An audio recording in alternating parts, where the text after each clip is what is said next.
Hello and welcome to a special episode of History That Doesn't Suck. I'm your professor, Greg Jackson, and today we're hitting a slight pause on our usual chronological march through U.S. history for a very special guest, a good friend and collaborator of the show, as I'm sure many of you are aware, Lindsay Graham, not that Lindsay Graham, but Lindsay Graham of Airship. Lindsay, I think many of my listeners, if not all of them, are aware of your background, but if you'll permit me to give you the full introduction all the same, sir. You are the voice, the talent, the brains behind a number of podcasts. These include American History Tellers, American Scandal, which those are two of the top trending shows in the United States in history at any given moment. Terms, American Elections, Wicked Game, which of course I have a bit of fondness for, having been able to be a consultant for you on those episodes. 1865, brilliant audio drama on building from the Lincoln assassination, again, exploring the Reconstruction era. And most recently, History Daily, great way to just start the day with a little story, a little narrative history, 5 days a week. Well, 6 days because of the Saturday matinees, of course. Did I miss one? You did actually, but that's okay because it's not a history show. It's a business history show. Business Movers comes out weekly, telling the stories behind great movers and shakers in the world of business. Yes. Drat. Okay. Well, not bad. It was a passing grade. Well, hey, man, I forget what I'm doing all the time, and, which is a problem because they're my deadlines, not yours. Well, and of course, I'm going to add that you are the brilliance behind the sound design to HTDS episodes from, I believe it was episode 65. Airship has actually done the sound design for, we're about to crest that 50% mark of all episodes. Yeah, very close, because we're on 115 right now, and we subtract out 65, but then add back in the 8 that we've remastered, and a few in there, and we're getting real close to halfway. Well, forgive me for indulging a little bit on some of those other things.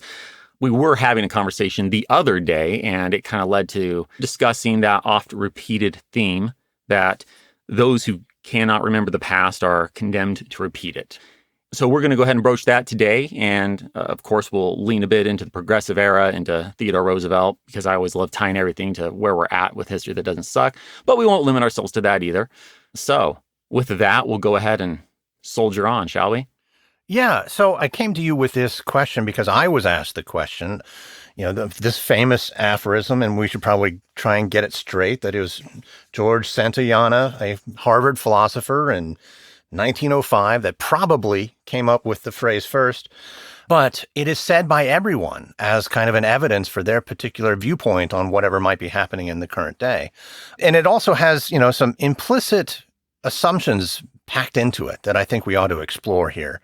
But yeah, so I wanted to have this conversation with you because it gets to kind of a foundational portion of what we do every day, which is teaching history. And that raises a question, why bother? It's over with. One of the answers, obviously, is if you don't learn history, you are doomed to repeat it. That's what we're trying to explore here. And lots of people have picked up on this. Churchill paraphrased it. Mark Twain paraphrased it. Mm-hmm. I guess what I wanted to know first was one of these implicit assumptions in the quote. Whether you use the Churchill version or the Santayana version, we're doomed or condemned to repeat it, which means that history is just bad, right? If it repeats. Well, it's funny that you said that. My mind is right there with you. As I was thinking this through, I would suggest those who learn history are best equipped to repeat the best aspects and glean wisdom from history.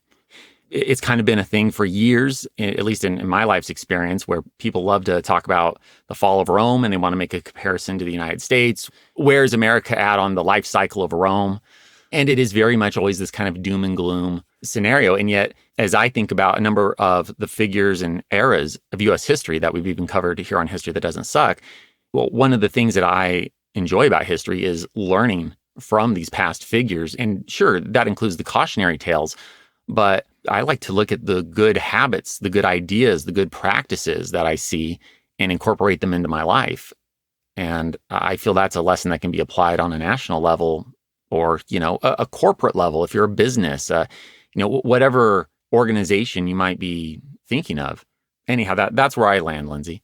Yeah, I would agree with you.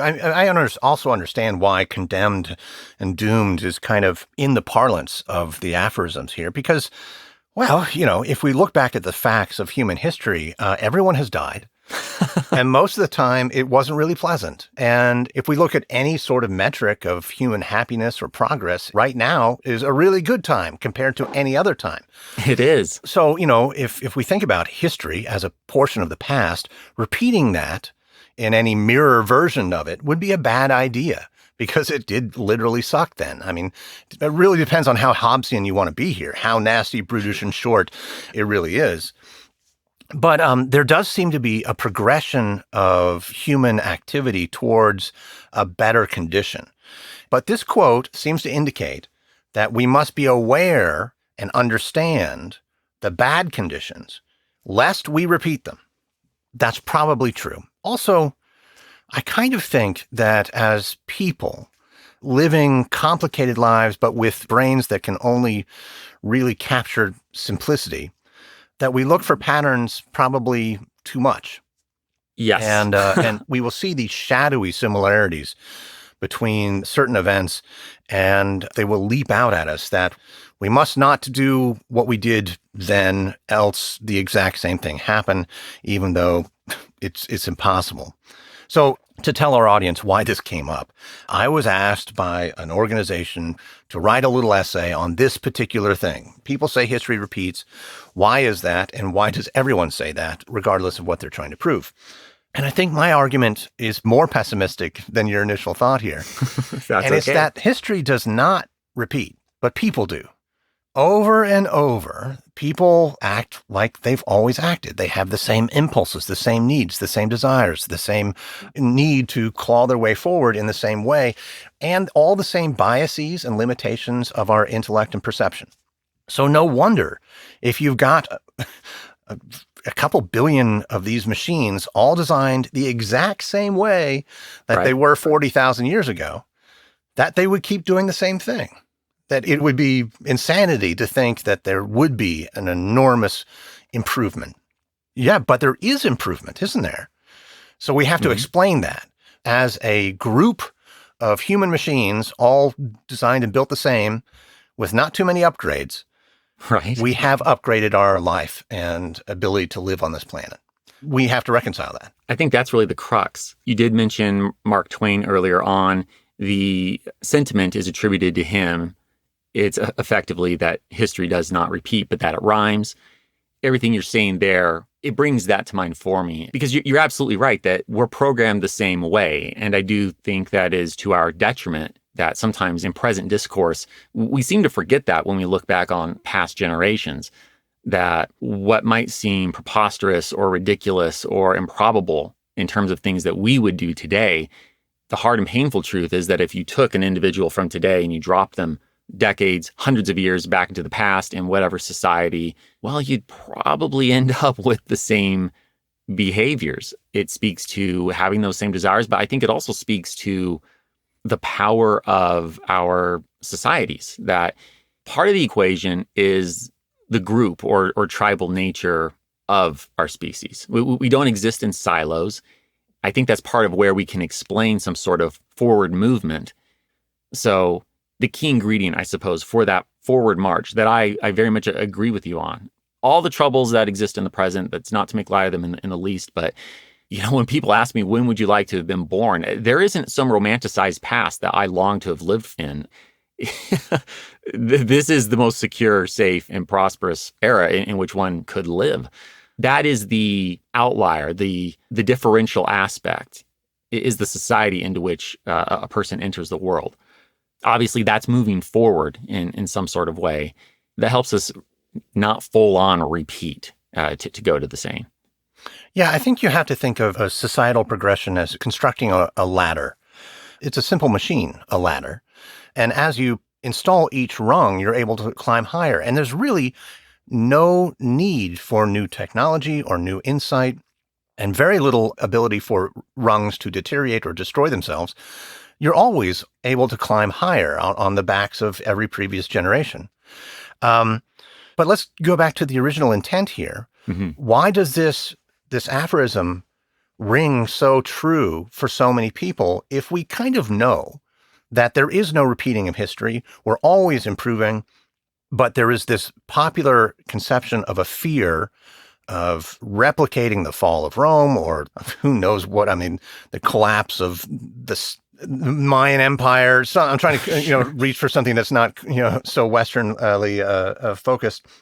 But there is a popular conception that this quote, the meaning behind it is pretty much true. We must know what the mistakes of the past in order not to repeat them.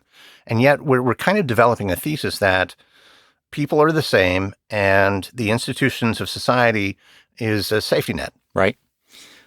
But I don't think I'm pushing back on what you just said, but perhaps I'm throwing a slight spin on it. By and large, the latter is certainly an upward moving, simple machine. We do have historic examples, though, of times at which a rung has broken. I do think that there's the fear that in the present that's happening. And it's in every generation. That is something that strikes me very forcefully in my career. My entire adulthood has been focused on the study of, the writing of, the articulating of history. Every generation thinks that they're on the cusp of collapse. There's a fear that the rung will break. If not this present rung, perhaps even multiple rungs or one that's lower down. I've read countless sources from U.S. history and doing history that doesn't suck and just teaching history where the present generation, this is the year 1900 or before that, you name it, there's concern about the youth and how they've lost their way. They're not doing what they should. Society is falling apart. Everything's just about ready to go sideways. And for me, I find a curious comfort in seeing these same sorts of concerns being expressed. I mean, that's as repetitive as any other aspect of history. And that tells me that what I think we're really dealing with is the anxiety of the blank page. An example, I think when we study, say, the American Civil War, this truly fraught moment in U.S. history, death, destruction, true reason to question if the Union's going to continue to be a thing. Yet when we study it, we come with the knowledge that the United States is going to survive it. We come with the knowledge that the Emancipation Proclamation is going to happen, that the 13th Amendment is going to come. So we have these components that jump out and enable someone who is looking for a positive tale to locate that within the history. And so I don't think we always appreciate the same level of anxiety that soldiers in blue and gray must have felt on the battlefield of Antietam or Gettysburg, Vicksburg, you name it, or that Abraham Lincoln must have felt when he was absolutely convinced that his former general, Little Mac, now his Democratic challenger in the 1864 presidential election, was going to beat him. Lincoln was certain of it, that the nation was tired of him prosecuting the war, that they were ready to compromise, that they were going to take the Democrat who was willing to wheel and deal with Jefferson Davis and call it a day. It's hard, I think, sometimes for us to really appreciate that those previous generations had those same anxieties that we feel when we think about whether it's our own private future, you're thinking about retirement, you're worried about the health of a loved one, what's going on in your career, or if those anxieties reach out to things that are happening within your state, the nation, your religious community, and so on and so forth. You said something about the anxiety of the blank page, and something clicked in my head, and it ties back to our need for patterns and security and this wilderness of the future that is hidden from us. Now, on History That Doesn't Suck, if I'm correct, you've just kind of finished the Gilded Age and are marching into the Progressive Era, right? Yeah, we've wrapped up the Gilded Age. The next episode will be Roosevelt's foreign policy, so we'll get into the Panama Canal. Yeah, that's where we're at.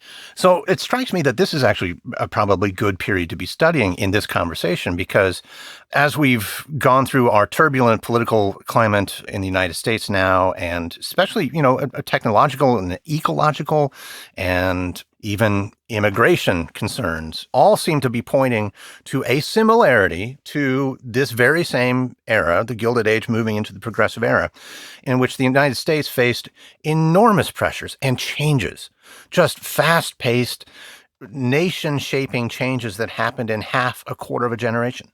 And we look back and say, oh, maybe there are some lessons to be learned in this era, which seems to resemble our own, so much so in technological advances, rural and urbanification. What were they looking back to? Pointing their own fingers to their own history and saying, if we don't pay attention, we'll end up just like poor old what? Oh, it's funny. As you say that, I mean, my mind flips back to a number of primary sources, which, just to remind listeners, primary source, that's a document that comes from the era. So progressive era, that means we're talking about speeches by William Jennings Bryan or Teddy Roosevelt, newspaper articles from the era, as opposed to secondary, which would be episodes of History That Doesn't Suck or American Scandal. It's a telling by a historian.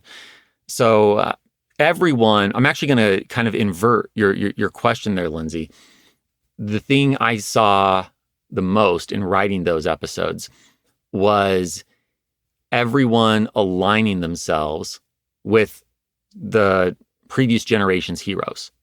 So William Jennings Bryan, one of the very fascinating, to me, kind of asides, was how he leaned on Andrew Jackson in his Cross of Gold speech. And I don't think that, this is just my reading in the present, I don't think many people, when they reflect on William Jennings Bryan, think to themselves, you know who he reminds me of? Andrew Jackson. And yet, that's precisely the figure that William Jennings Bryan points to try and elucidate his good ideas, to try and connect with his audience. And when we pause and think about it, it makes great sense. Andrew Jackson's the start of the Democratic Party. William Jennings Bryan, he's running on the Democratic ticket. It's only been a few decades. There's a natural connection there. Andrew Jackson spoke for a far more common people. That was what brought in the fears and trepidations of John Quincy Adams and his crowd, was that the republic was being watered down as they saw it, from an elite republic entrusted to wealthy white men to now, being expanded to include these poor farmers who could not be trusted with the vote. When you pause and take that in, you can kind of really see, okay, right, that's where the connection's at. All of them, just as everyone will point to the past with fears, they also all find a way that they connect to yesteryear's heroes. Sorry to take your question another way. That was just the thought. No. That's, well, now I've got all sorts of weird questions about gold and silver specie between Jennings Bryan and Andrew Jackson, because they both had to deal with weirdly, here we go. They had to deal with rocketing inflation and currency manipulation, pretty much, and this trying to manage a national economy through a central bank. Bryan's Cross of Gold speech is one for the ages, but it's weird. It's about monetary policy. Mm-hmm. So it makes sense that he would point back to Andrew Jackson, the father of the Democratic Party, and someone, a populist, and someone who dealt with bimetallism himself. Right. But on the opposite side of, that coin, it's like, surely they were pointing to the past as, here is the way. These are the lessons we can learn. But what other examples can you give me of, in the moment, in, let's say, 1902, what were they afraid they were repeating? And I would say perhaps more fear of losing, that there was the need to understand the past, to know how great the United States had been, that it was important to not lose what had been bequeathed from the founding generation and on. And there was anxiety about the blank page of the West closing. Western expansion had been completed. There was nowhere else to go. So we end up overseas. We end up with the Monroe Doctrine on steroids. We'll actually get into in the next episode, the Roosevelt corollary. I would say that the anxiety is, for this era, it's that they're going to lose what's been built. William Jennings Bryan's crowd is looking at the massive division of wealth and poverty, particularly in places like New York, and seeing that as a sign of waywardness, that the nation is losing its moral compass. I'd say that's another constant that I think we've kind of beat around the bush, but perhaps haven't recognized directly. There's always that anxiety with it, that you need to know your history, in part because that's going to inform you're maintaining that same moral direction that your predecessors either failed to adhere to or succeeded at adhering to, and you're at risk of losing. Well, I think you've identified something that is probably pretty obvious, that there is always a general anxiety that we're losing something, that there was a golden era that we're departing from. But when I think about the progressive era, I mean, even in its name, a forward movement that is defined by leaving things behind. Right? How do you think this era achieved that more so than any others? First off, we had a critical mass of people that were concerned about what was going on. The Gilded Age was a time of political division on a knife's edge. Sure, Republicans, Democrats, they could get elected, they might hold the power in Congress, but they held it by one seat. Or they had the White House, but only by the skin of their teeth. Grover Cleveland is the pinnacle example of that. He's the one time we actually have a president who fails to get reelected, and then the party still is invested enough in the figure that they put him back up for reelection, and the man gets elected again. So he gets a second term in a non-consecutive fashion. Really, the importance to glean from that is what a knife's edge there is. I just have to pause and remind you how similar that is to today's potential political landscape. That's a fair point. The key thing I see in the Gilded Age, and, being a historian does not make me a prophet, so I will by no means try and project what is to come. But that era, you see staunch gridlock because there was no strong mandate from the people. Instead, you've got both parties grasping at straws to hold on to power. And in some ways, they actually weren't terribly different in their ideology. So they're also making mountains out of molehills to try and differentiate themselves from one another. William Jennings Bryan is the point, as he starts talking about wanting to bring silver into the picture, that's really where the Democratic Party takes an abrupt step away from the Republican Party. And Cleveland is caught in that moment where he is not ready to go of William Jennings Bryan. But by the time we get into the progressive era, we've hit a critical point where the anxiety and the concerns have spread basically to a bipartisan level. And what that really means is that the tribes, the alliances that tended to fall in these parties that frankly just weren't as different as they like to pretend they were on paper, they had hit a point where they were really willing to reach across and work together more. Now we come to a fluke, a presidential assassination. I by no means ever want to suggest that disruption from assassination is ever a good idea. That is a terrible, terrible way to think through policy. It does happen that William McKinley's assassination brought Theodore Roosevelt to the presidency. And, to be entirely fair, it's possible that maybe he could have been elected president. I think it's highly improbable, though. So I'm going to caveat this as we're definitely into my informed opinion, but nonetheless opinion. I don't see the party systems of turn of the century United States around 1900 enabling, permitting someone who's willing to challenge their own party, like TR, into the White House. I mean, he felt he was on his way out already for his inclination to challenge party bosses in New York. He was put forward as vice president purposely to put him out of the way, to take this war hero that had attained such a standing with average Americans that the party couldn't ignore him, yet they also didn't want to engage with him. So in this awful fluke where McKinley's assassinated, suddenly this figure that everyone who has say and pull in the Republican Party did not ever want at the helm was there. He then proceeded to make decisions that resonated with the majority of Americans in such a way that the party couldn't deny running him again. And as he wins re-election, frankly, by a landslide to a second term, that's a true mandate. That really enables and empowers the president to do things. And it's probably also worth pointing out, whether one agrees philosophically with Theodore Roosevelt or not, he greatly expanded the presidency. This is a remarkable departure from how presidents are elected today. We expect a candidate to come with an agenda, things that they're going to get through Congress. They are leading that branch that the Constitution very much separates, right? We have our Articles 1, 2, and 3 with our three main branches, and they are separate entities.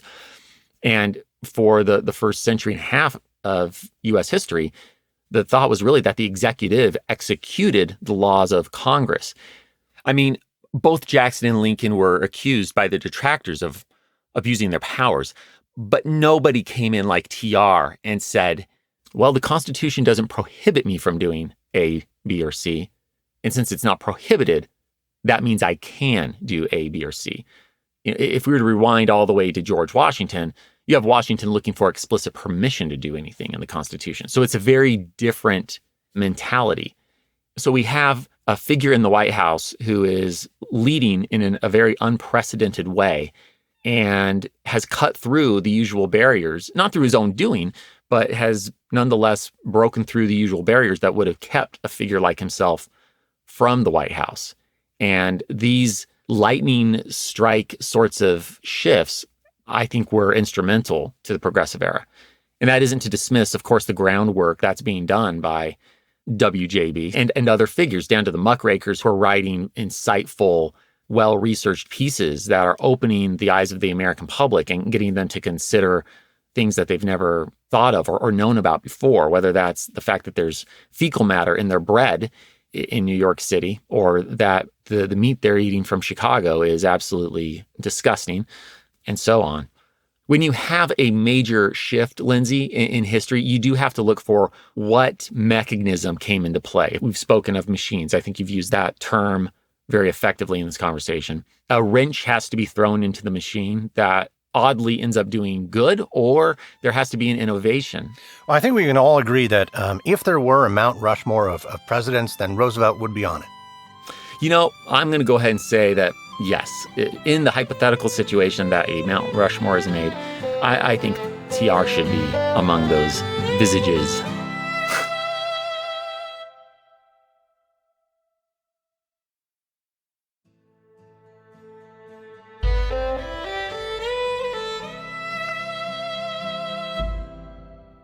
Okay, let's continue this conversation by diving into this aphorism that we're exploring, that history does repeat and we should be wary of it. So let's go ahead and directly compare the progressive era with our current one. What do you think leaps out to you first? I would say first and foremost is a public that's greatly concerned about wealth disparity, the dwindling middle class versus the extreme wealth. So the Vanderbilts, the Rockefellers, Carnegie, compared to the tenements, the slums in New York City. And the division was astounding. I think many people today do not grasp just how deep that divide between the haves and the have-nots was in the progressive era. It was, in my estimation, truly next level. The questions about the power of corporations, there are plenty of issues being raised as we go through this technological revolution and a power that companies wield, information they have, and whatnot. There's a wealth of control that the same way that, say, a large company today can track your information, they know your purchases, they know what you're buying, and they have access to that information.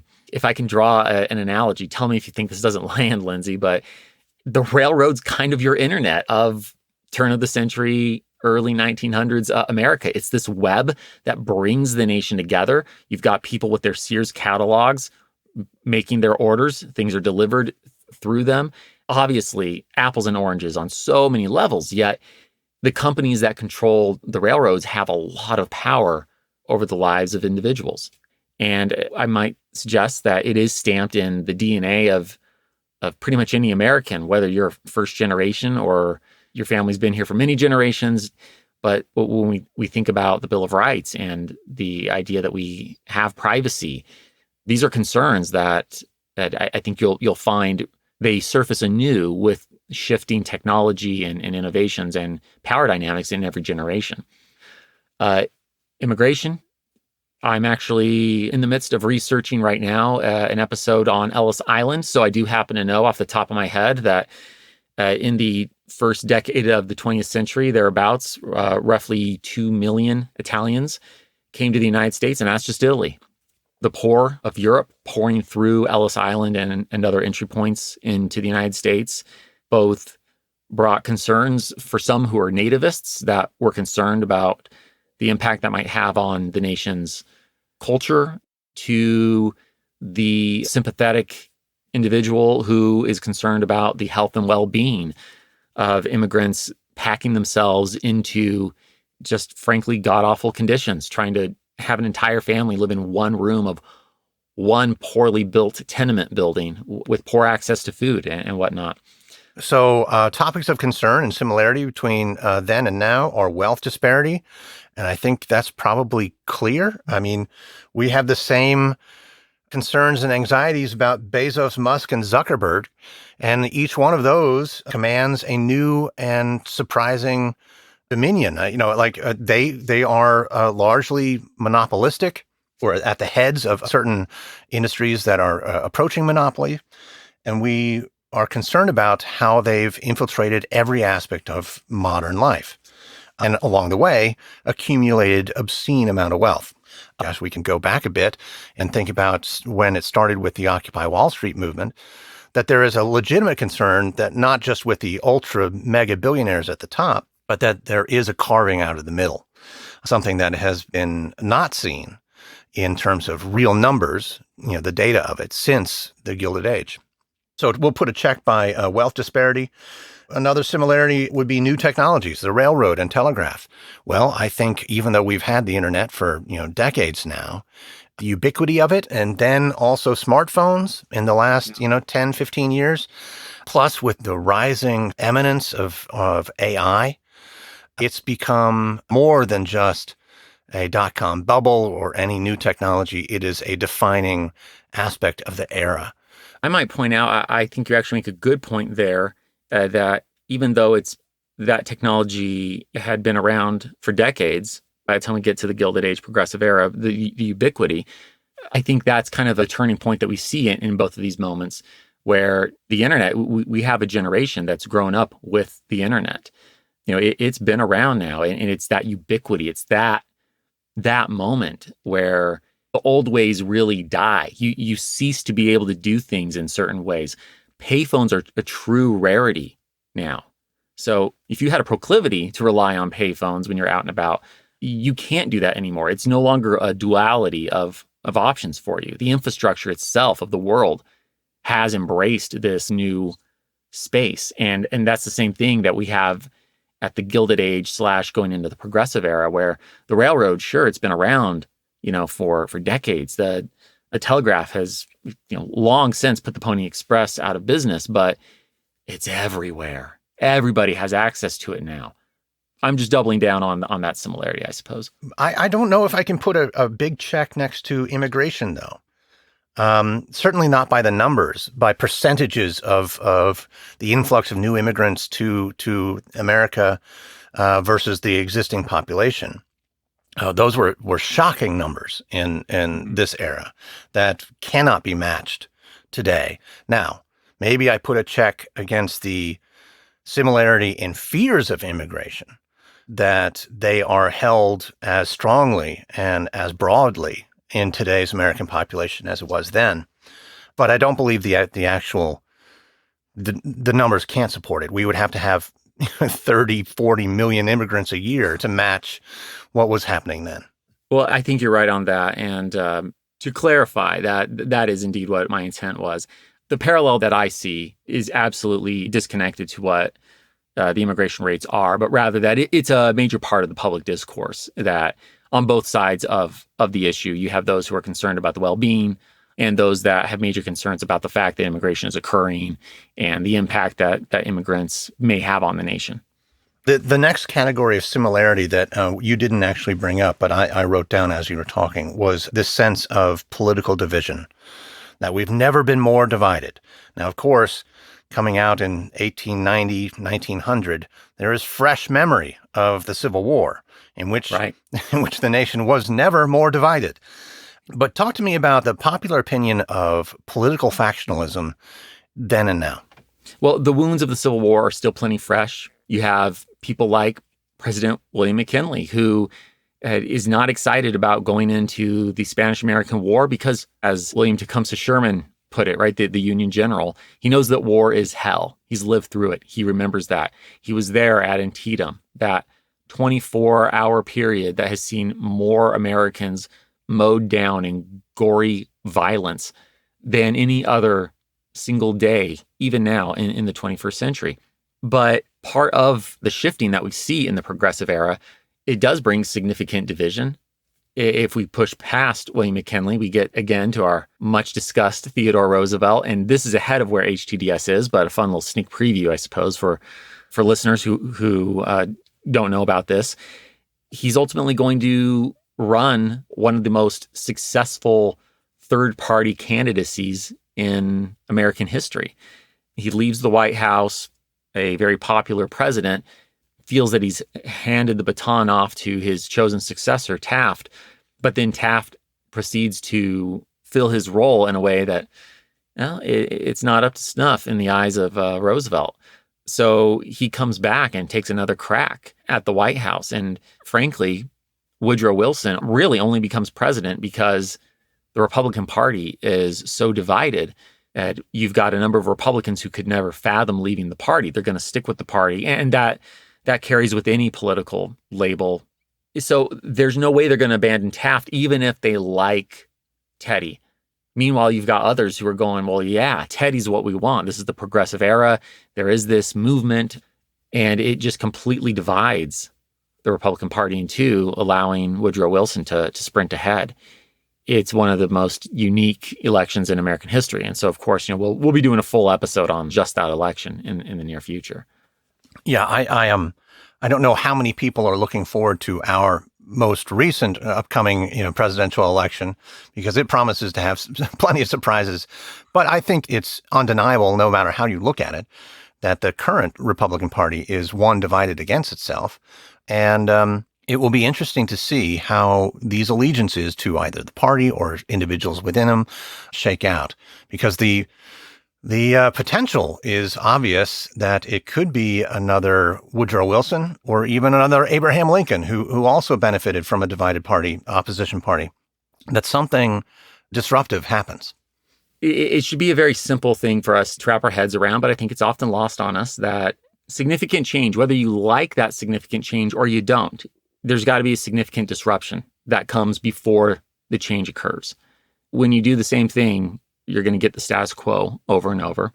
As I hear myself say that, it draws me back to one of our initial points, just, that on all sides of the political discourse, everyone is convinced that you need to know your history or you're doomed to repeat it. And I would suppose, I'm not a fan of playing pundit, but either way, there are different pitfalls, perhaps, that both sides are alternately seeing or are perceiving, whether or not someone agrees with what that pitfall is perceived to be.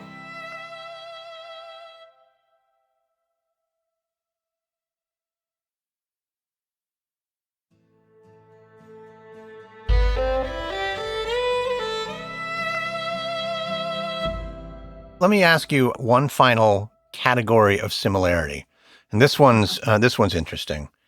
Misinformation in public and political discourse. Yep. One of my favorite topics. Because I'll tell you, Lindsay, it grates at me when the term fake news is touted as though it's a new thing. Yellow journalism, to go right back to the progressive era to tie into that. The idea that it is new, that a media entity would play fast and loose with the facts, stretch things.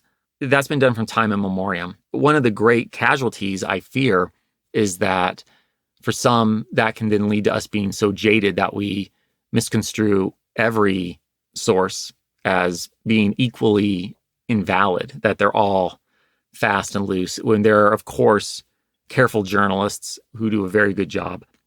I mean, I could even push past the progressive era. I mean, the way that events leading up to the American Revolution were discussed, they had a very different tone in the way they were published in London versus the way they were published in Boston.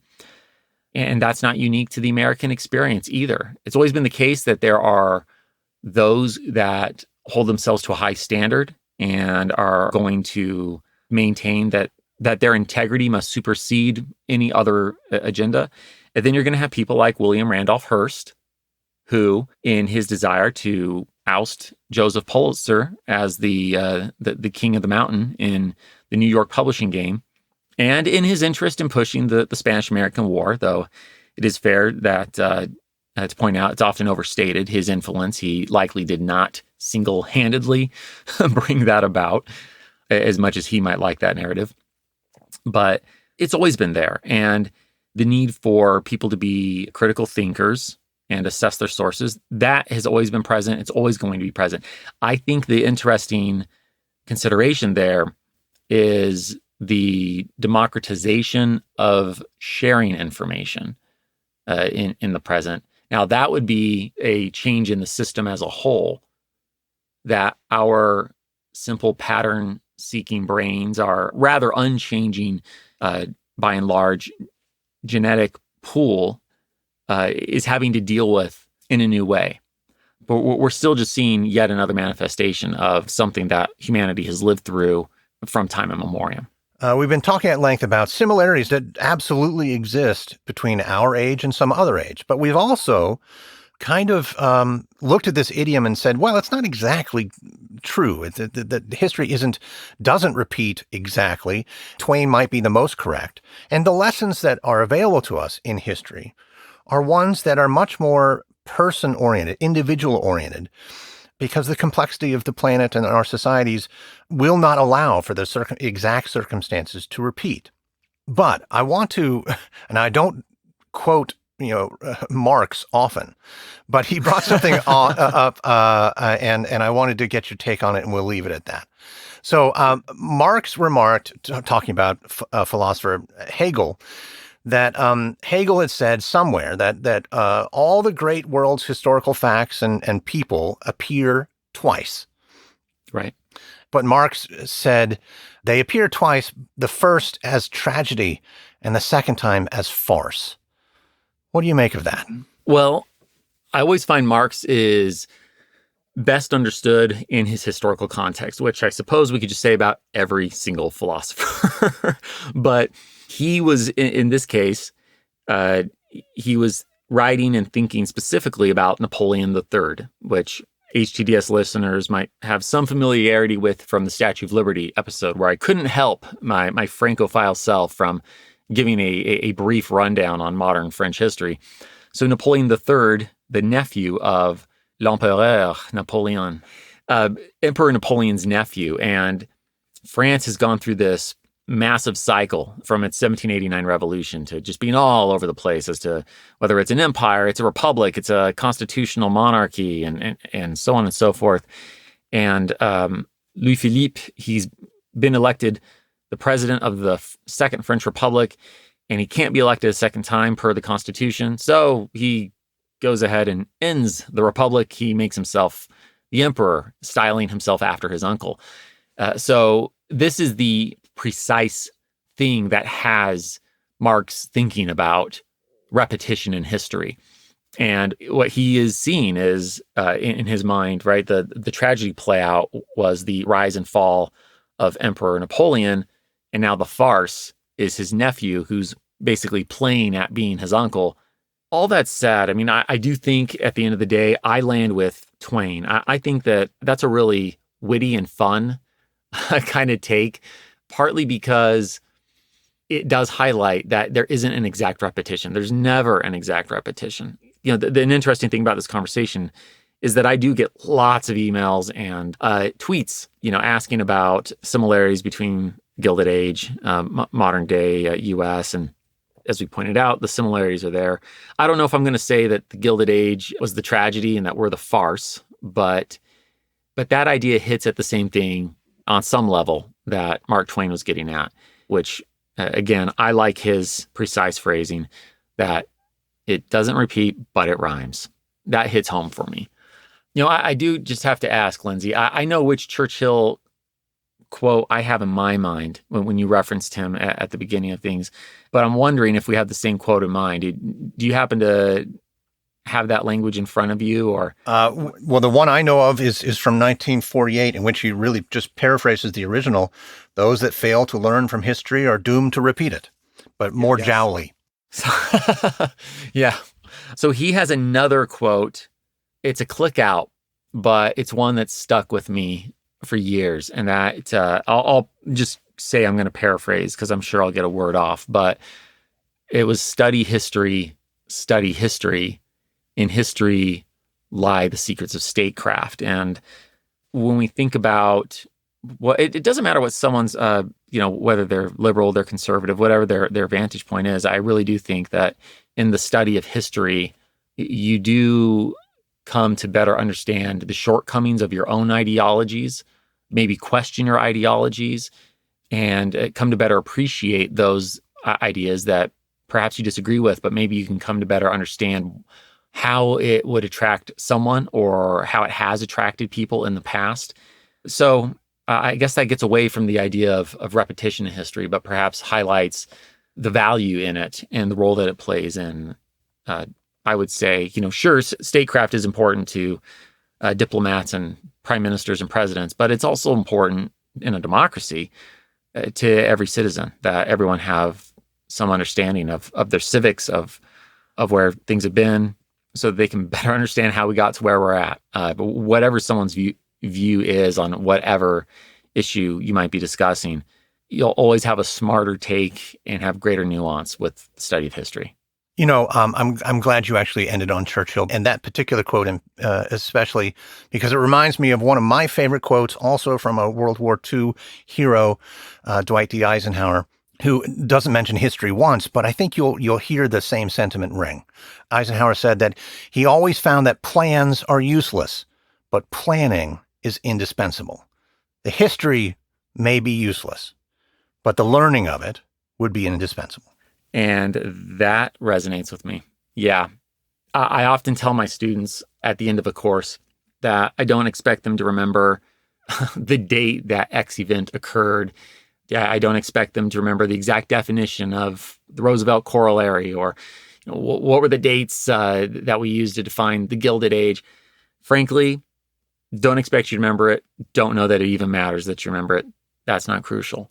What's crucial is that you've learned the broad strokes, that those things stick with you, that you've learned to question yourself, question your own in-group, question what's put before you, and just to be able to think. And to me, history does all those things. So I think that jives very well with Eisenhower. Well, thanks for taking the time to talk with me about this and give me specific relations to an era of history that you're currently exploring on History That Doesn't Suck. I think there's probably plenty of material here to mine to write my 750 words that I've been asked for. Yeah, so I appreciate it. I appreciate the opportunity, and hopefully your listeners have enjoyed a slight diversion into the meditation on history. I hope so. Lindsay, one of my listeners, a patron, Jose, I'd mentioned in a small group with him that we were going to have this conversation, and he said that a conversation between you and me, he said, as far as I'm concerned, you and Lindsay could debate the proper way to install the toilet paper roll, and I'll listen to it. So if that's any indicator. Well, there is only one way. Well, of course, and that's the way it's depicted in the U.S. patent, which is with the with the roll coming down over the top. You unspool the whole thing. Sure, and then stack it up in sheets. I mean, you only need one sheet at a time, two at most. And on that note, thank you very much, Lindsay. It was a pleasure, as always, to have you. And we'll continue on with Teddy Roosevelt's Big Stick Diplomacy, the Panama Canal, in 2 weeks, when I'd like to tell you a story. History That Doesn't Suck is created and hosted by me, Greg Jackson. Thank you to my special guest, Lindsay Graham. Audio editing by Molly Bach. Theme music composed by Greg Jackson. Arrangement and additional composition by Lindsay Graham of Airship. HTDS is supported by fans at patreon.com/history that doesn't suck. My gratitude to you kind souls providing funding to help us keep going. Thank you. And a special thanks to our patrons whose monthly gift puts them at producer status. Annette Averill, Foxcar Barrett, Victoria Bennett, Boosh, Amanda and Kelsey Bragg, Henry Brunges, Will Caldwell, Christopher Cottle, Jason Carstens, Bryce Chaplin, Charles Devier, John Frugal-Dougal, Kyle Decker, Bob Drazovich, Joe Dobus, Michael and Rachel Ercolini, Nate Ferrer, Diego Flectus, Andrew Fortunati, Kyle Gensler, Lee Goldman, Jennifer in Houston, Mike Healy, Brad Herman, Noah Hoff, Jeremy James, Melanie Jan, Dex Jones, John Keller, Todd Kime, Amber Clandred, Sue Lang, Aaron Lapellis, Chris Mendoza, Rich Miller, Matthew Mitchell, Michael McWhorter, Jeffrey Moots, Nick Navoda, Fox Osborne, Amanda Parker, Christopher Pullman, Sean Reagan, Samuel Sedell, John Schaefer, David and Alexander Sharp, John Savage, Scott Slaymaker, Kirk Sumero, Durante Spencer, Thomas Stewart, Bill Thompson, Stephen Thomas, Sarah Treywick, Brandon Unheim, TJ Walker, and Jeffrey Watts. Join me in 2 weeks, where I'd like to tell you a story.